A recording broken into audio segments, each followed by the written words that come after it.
Bonjour, c'est Fabien. Dans cette vidéo, je partage avec vous comment mettre en maintenance son site WordPress. Donc il existe plusieurs solutions, des solutions plus ou moins techniques. La première, ce serait par exemple de créer un petit fichier au niveau de son serveur d'hébergement avec un petit bout de code dedans pour le mettre en maintenance. Une autre solution beaucoup plus simple pour ceux qui souhaiteraient le passer en maintenance, c'est d'aller dans extensions, de faire ajouter et au niveau des extensions, de rechercher tout simplement une extension qui s'appelle maintenance. Première chose, donc si on souhaite passer en maintenance son site, il suffit d'aller dans extension, ajouter, rechercher l'extension maintenance qui est une des plus utilisées. On peut voir qu'il y a plus de 700 000 installations actives.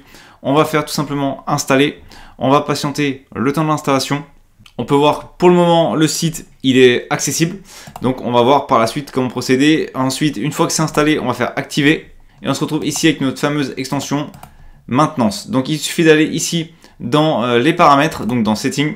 On peut voir qu'on a une version également payante au niveau de l'extension. Donc on n'est pas obligé de l'utiliser, on peut rester sur la version gratuite. Donc ici, on bascule soit en mode maintenance, soit on désactive le mode maintenance. Donc ça, c'est le premier paramètre qui va être important. Ici, on va pouvoir indiquer le titre de la page. On pourrait imaginer par exemple au niveau de la page comme titre, mon site est actuellement en maintenance. Dans la version pro, on peut configurer les paramètres pour le référencement naturel. Ici, on est sur la version gratuite, donc on ne peut pas s'en occuper. Au niveau du titre qui va apparaître pour l'utilisateur, eh bien, on va reprendre le même titre que celui pour la page. Et puis, au niveau de la description, on va indiquer « Mon site est en maintenance actuellement, il sera bientôt accessible ». Ici, on peut mettre un texte pour le pied de page. On peut laisser par défaut. Par exemple, vous pouvez marquer le nom de votre marque si vous en avez une, ou le nom du site directement. Ensuite, vous pouvez ou ne pas activer en fait le fait de mettre un petit lien au niveau du bas du site pour dire que vous utilisez le plugin maintenance ou non. Donc soit vous l'activez, soit vous le désactivez. Bon, en l'occurrence, moi je vais le désactiver, je vais pas l'indiquer. Et ensuite, une fois que c'est fait, il suffit d'enregistrer les autres paramètres. Les autres paramètres sont pour la version notamment payante.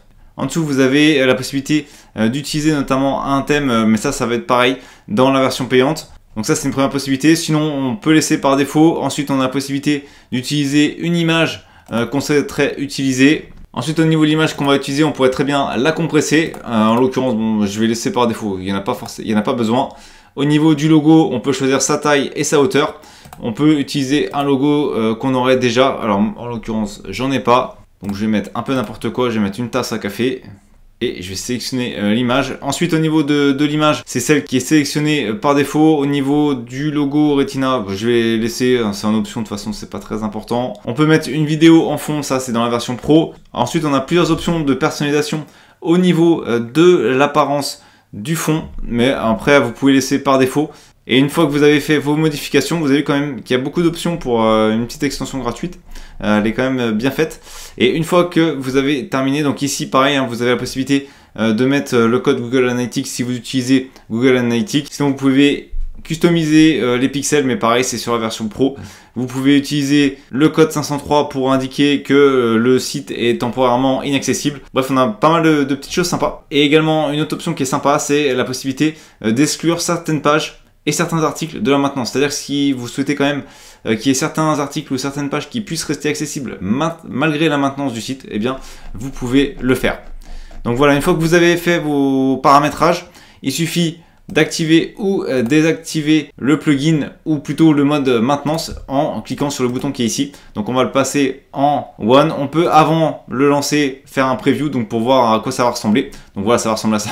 Le logo ça ressemble à rien mais c'est pas grave. Maintenant si je sauvegarde, on peut aller vérifier que ça fonctionne bien au niveau de la maintenance. Donc je vais actualiser ma page. Alors ça n'a pas fonctionné, c'est normal puisque ça doit être en cache au niveau de mon site. Donc dans ce cas là, pour savoir si ça fonctionne ou pas, ce que vous pouvez faire, c'est ouvrir un nouveau navigateur. Je vais copier le lien et on va tester dans un autre navigateur.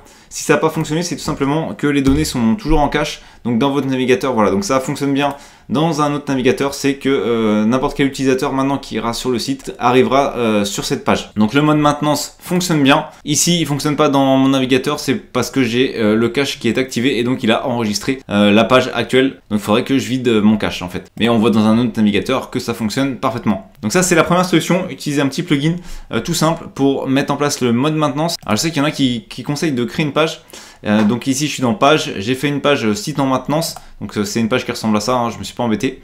Et au niveau de cette page, de faire en sorte qu'il n'y ait pas de bas de page ni de menu, comme ça la personne se retrouve vraiment sur une page sur laquelle il est obligé de rester. Et ensuite basculer cette page au niveau des réglages comme la page principale d'accueil. Voilà, donc là je pourrais la mettre ici et hop, plutôt ici.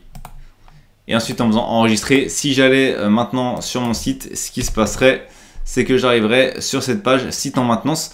En soi, effectivement ça fonctionne. Ce qui se passe, c'est juste que c'est un leurre pour les personnes qui viennent sur votre site, sur la page d'accueil, mais toutes les autres pages de votre site restent accessibles. Si par exemple j'essaye d'accéder à mon article, en fait toutes les autres pages du site restent accessibles, tous les articles, toutes les pages, et également les sitemaps, c'est-à-dire que Google pourra continuer à indexer le site. Donc c'est pas vraiment l'idée en soi. Moi je trouve que c'est pas forcément très utile d'utiliser cette solution. Il vaut mieux utiliser le petit plugin qu'on a vu précédemment, où je trouve que c'est quand même plus propre. Voilà, donc c'était une petite vidéo sur la maintenance avec WordPress. En tout cas j'espère que cette dernière pourra vous aider. Merci d'avoir regardé cette vidéo. Si vous n'êtes pas abonné, j'espère que cette vidéo vous donnera envie de le faire en cliquant sur le bouton s'abonner et en activant les notifications pour ne manquer aucune des prochaines vidéos. De plus, vous trouverez dans la description un sondage pour déterminer les prochains sujets. À très vite pour une nouvelle vidéo.